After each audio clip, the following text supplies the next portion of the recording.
안녕하십니까. 지난 시간에는 구조화된 전자상거래, 구조화된 전자상거래에 대표적으로 우리가 EDI와 그다음에 칼스의 개념에 대해서 공부를 했습니다. 이 시간에는 비구조화된 전자상거래, 다시 말하면 구조화된 전자상거래의 반대 얘기가 되겠죠.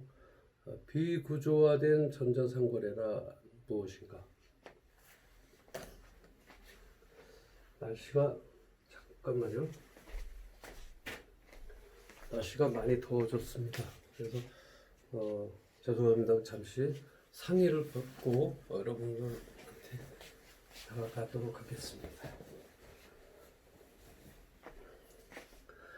비구조화된 전자상거래라고 하는 것은 거래 당사자 간에 특정한 표준 없이 자유로운 내용과 형식으로 이루어지는 전자상거래를 의미하는 것으로, 예를 들어서 이메일, 전자우편이나 게시판 등을 통해서 주로 개인 간의 1대1로 이루어지는 것을 우리가 비구조화된 전자상거래다 이렇게 얘기를 합니다.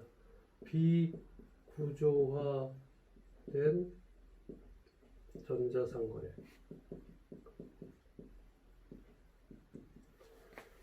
비구조화된 전자상거래라고 하는 것은 다시 한번 말씀드리면 거래 당사자 간의 특정한 표준 없이 자유스럽죠, 그죠? 자유스러운 내용과 형식으로 이루어지는 전자상거래를 의미하는 것으로 뭐가 있다고요?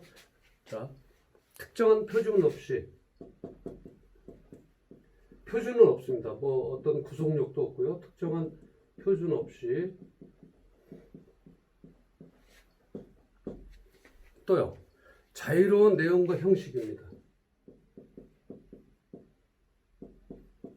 내용과 형식으로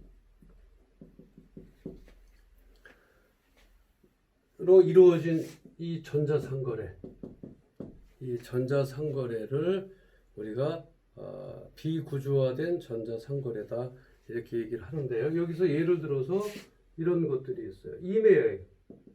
이메일은 전자상거래의 일종이죠, 그죠? 전자게시판, 우리가 이제 그 게시판을 통해서 여러 가지 일들을 하는데요. 볼팅 보드 시스템이죠, 그죠?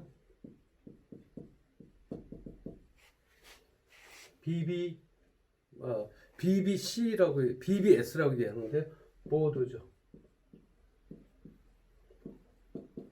시스템. 전자게시판. 그래서 우리가 이거를 전자게시판을 BBS라고 얘기합니다. 등을 주로 해서 누구 하고요? 개인 간 1대1입니다.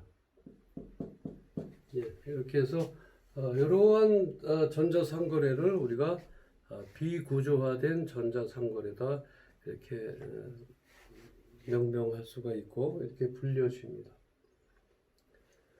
자, 전자상거래 당사자에 의한 분류를 한번 볼까요? 자, 전자상거래의 당사자 분류.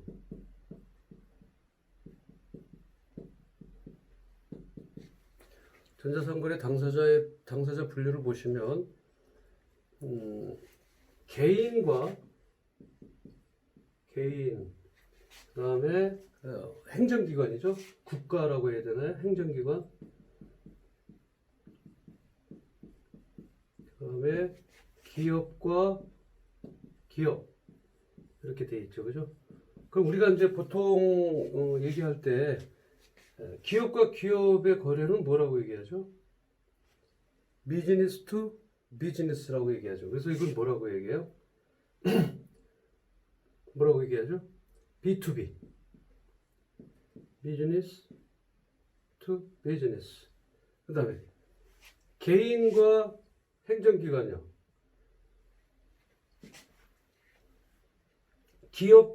개인과 기업은 뭐라고 얘기해요?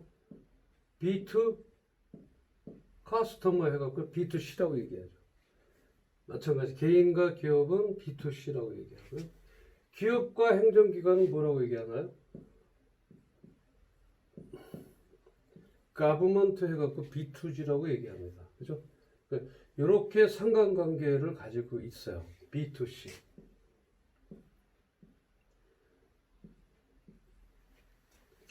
거래 당사자 간 전자상거래 당사자 분류는 이런 식으로 이렇게 하고 있다는 것을 여러분들이 아시면 될 것 같고요. 그 다음에 전자상거래와 전통적인 상거래를 한번 비교를 해볼까요? 전자상거래와 그다음에 전통적인 상거래는 어떤 상관관계가 있을지 한번 간략하게 분류를 한번 해보도록 비교 분류를 한번 해보도록 하겠습니다.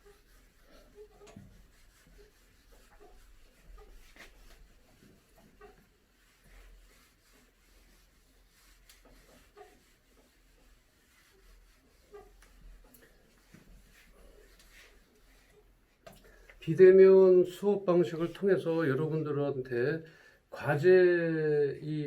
동영상 과제를 잘 이해했는지에 대한 제가 퀴즈를 한 10개를 냅니다. 그럼 여러분들 그 10개를 꼭 시험이라고 생각하지 마시고 그 퀴즈를 10개를 전부 체크하셔서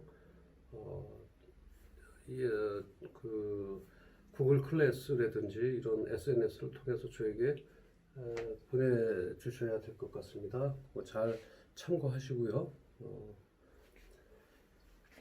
자, 전자상거래와 전통적인 상거래에 대한 비교를 한번 해보도록 하겠습니다. 자, 구분을 짓고요. 구분은 어떤 것으로 할까요? 유통 채널. 유통 채널은 어떤 관계가 있는지 보도록 하겠습니다. 그 다음에 전자상거래와 전통적인 상거래 방식. 여기 전자상거래고요. 전통적인 상거래. 전통적인 상거래는 뭐예요? 그냥 오프라인으로 이렇게 여러분들이 이해하시면 될 것 같아요. 그 유통 채널은 어때요? 전자상거래 유통 채널은 기업과 소비자예요. 그죠? 기업과 소비자가 직접 거래를 합니다. 여기 중간에 유통업체가 끼나요? 끼지 않습니다. 전자상거래의 유통 채널을 보면 기업에서 바로 소비자한테 갔습니다. 아까 전 강의 때 옥션에 대한 에스크로 시스템 할 때 여러분들이 잠깐 본 적이 있을 겁니다. 기업 도매상, 소매상으로 갑니다.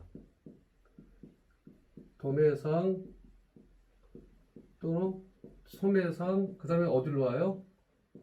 소비자. 이렇게 전통적인 상거래에서 유통 채널을 비교하면 이렇게 됩니다. 그럼 거래 대상 지역을 볼까요? 지역을 볼까요? 그냥 거래 대상 지역. 전자상거래는 어때요? 아까 시공간을 초월한다 그랬죠. 그래서 어때요? 전 세계 글로벌 마케팅이에요. 전 세계 글로벌 마케팅이에요. 전통적인 상거래는 어떻습니까? 내가 가지고 있는 상점, 유형의 상점에 있기 때문에 어때요? 일부 지역이 돼 있죠. 일부 지역. 그 다음에 어떤 구분을 지어볼까요? 거래 시간 한번 볼까요? 거래 시간. 전자상거래는 어떻습니까? 거래 시간이. 제약이 있나요? 없습니다. 24시간. 전통적인 상거래 방식은 어때요? 제약된 영업시간이 있어요.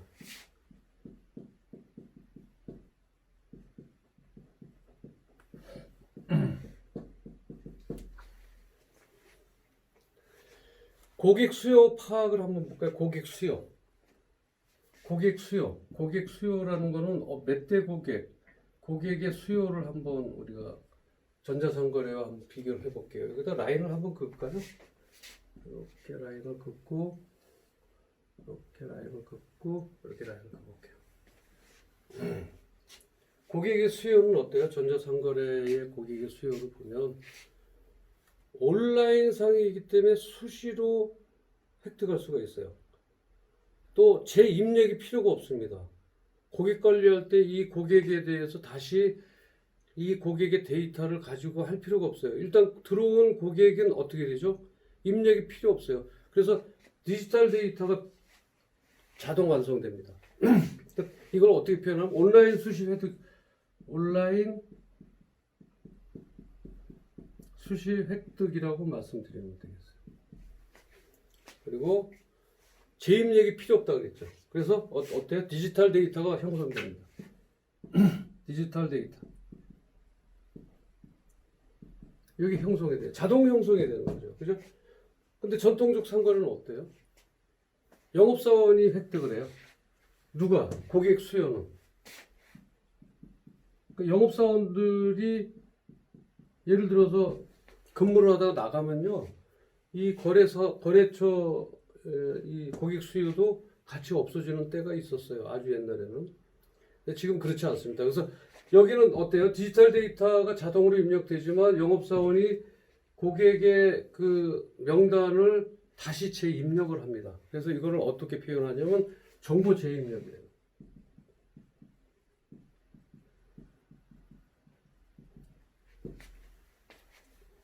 자, 구분해서 한 몇 가지부터 넣어볼까요? 마케팅 활동 어때요?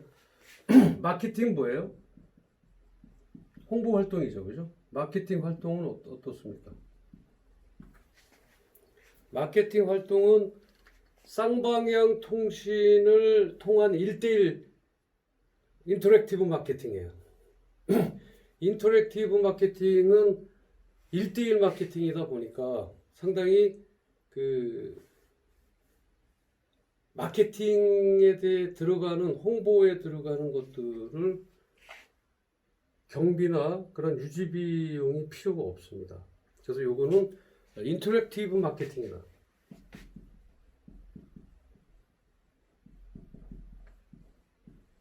인터랙티브 마케팅. 다시 말하면 쌍방향 통신을 통한 1대1 마케팅입니다. 그래서 어떻습니까? 1대1 마케팅이다 보니까 소비자의 니즈를 정확하게 파악할 수가 있고 소비자의 불만 사항을 직접 판매자가 들을 수가 있습니다. 인터랙티브 마케팅을 구사할 수가 있다. 그 다음에 전통적 상거래는 어때요? 마케팅 활동이 구매자 의사에 상관없어요. 그냥 일방적인 마케팅이에요. 푸시 마케팅이에요.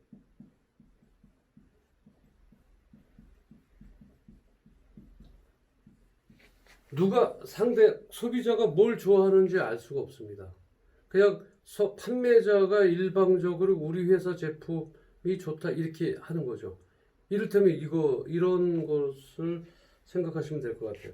우리 회사는 여러분들을 위해서 24시간을 밤새워 연구 활동하고 있습니다. 라고 하는 거는 푸시 마케팅이에요. 그 제조업체에서 24시간을 일하고 있고 연구하고 있다는 것은 소비자는 I don't care. 난 상관없습니다. 판매자가 24시간을 연구하고 있지 않든 나에게는 어떤 거예요? 내가 필요로 하는 물건이 되는지, 품질이 되는지, 용도가 되는지 이러한 것이 더 중요하거든요. 그러다 보니까 인터랙티브 마케팅은 1대1 마케팅 되다 보면 소비자가 어떤 것을 요구하는지를 바로 접수해서 개선하고 나갈 수가 있지만 일방적 마케팅은 그러한 홍보뿐이 안 됩니다. 우리 회사는 여러분들을 위해서 24시간 밤잠 자지 않고 연구하고 있습니다. 라고 하는 것은 일방적 마케팅이다. 소비자하고는 좀 동떨어진 그런 마케팅이 아니겠느냐. 자, 그럼 요거 유사한 거 고객 대응을 한번 볼까요? 고객 대응. 고객 대응은 어때요? 니즈를 신속히 포착해서 즉시 대응한다 그랬죠 아까, 그죠? 그래서 이건 어때요? 니즈를 소비자가 요구하는 것이 뭔가에 대한 니즈를 신속히 파악합니다. 그래서 대처해요. 뭘로?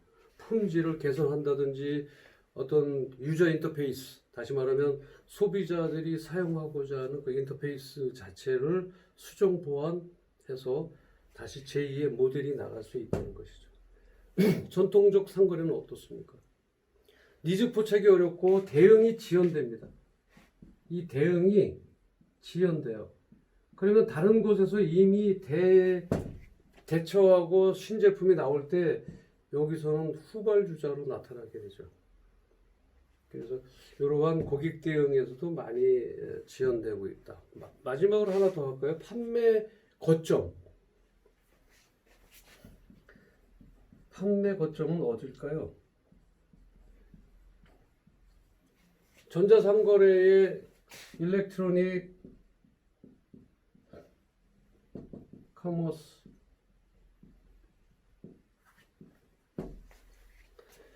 여기는 어때요? 사이버 스페이스예요. 사이버 스페이스. 사이버 스페이스예요. 이 사이버 스페이스 다시 말하면 아까 뭐라 그랬죠? 마켓플레이스예요. 마켓 어떤 시장에 대한 플레이스, 장소, 스페이스만 제공하는 거예요. 사이버 스페이스. 마켓플레이스하고 사이버 스페이스는 물론 엄밀히 따지면 다른 내용이긴 하지만 포괄적 의미로 보면 같은 전자상거래에 들어가는 것이죠. 사이버 스페이스라고 하는 것은 공간이 무한정하다는 거죠. 거기에 반해서 전통적 상거래는 어때요? 판매 공간이 필요합니다. 판매 공간 필요.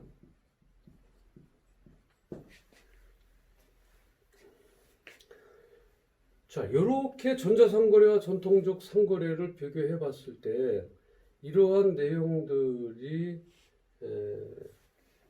서로 대비가 되고 또 어떠한 마케팅이라든지 소비자의 욕구라든지 또 어떤 데이터에 대한 보관이라든지 이런 것들이 전자상거래를 통해서 이루어진다면 물건에 대한 경쟁력과 또는 판매에 대한 재고를 충분히 우리가 검토할 수 있다라고 하는 것입니다. 오늘은 이 시간은 전자상거래, 전통적 상거래에 대해서 여러분들에게 강의를 했고요. 잠시 쉬고 다음 강의에서는 전자상거래의 영향, 기업에 미치는 영향에 대해서 함께 강의하도록 하겠습니다. 감사합니다.